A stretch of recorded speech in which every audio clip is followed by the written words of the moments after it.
إذاعة جمهورية مصر العربية من القاهرة.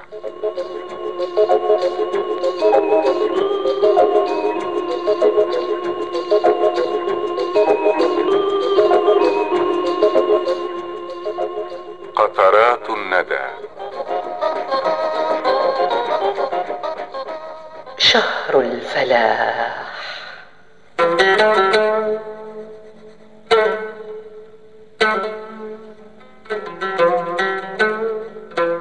الدين ركن حماية وجناب، ومكارم الأخلاق خير مآب.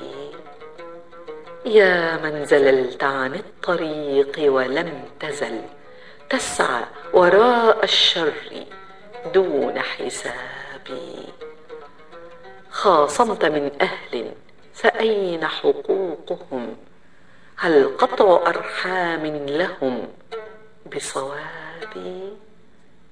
والجار ثم الجار لم تسمع له بوصية تسري لسابع باب.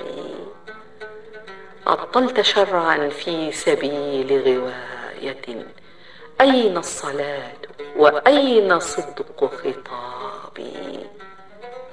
يا تاجرا أوفيت من مكيالهم لك كله وبخست للأغراب.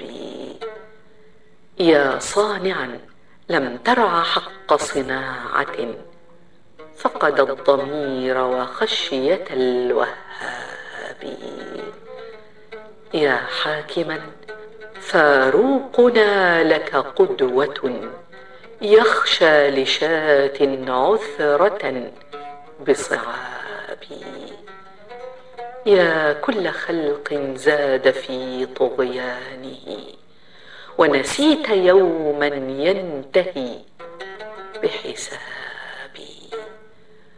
وتعيش في ترف وتنسى جائعا ومفاخرا بالنسل والأنساب.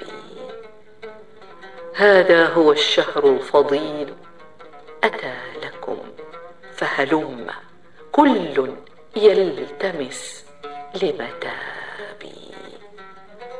وتزودوا من نوره وجلاله، هو نفحة فتعرضوا لثوابي. من صام إيمانا وقام مصليا سينال فيه رحمة التواب. ولبابها الريان يدخل هانئا بمشيئة الرحمن، نعم مآبي. شهر الفلاح فمن تولى راغبا عنه لخاب وينتهي لعذابي. يا أيها العاصون أين عقولكم؟ تمضون في غي لشر إيابي. حتى إن العمر بعض دقائق رمضان يجعلها سنين رضابي. يا رب سلمنا له وتسلم مقبولا مختتما بعتق رقابي.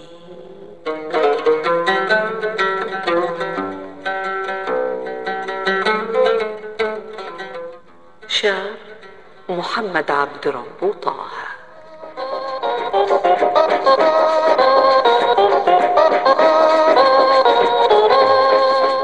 نلتقي غدا مع قطرة جديدة من قطرات الندى.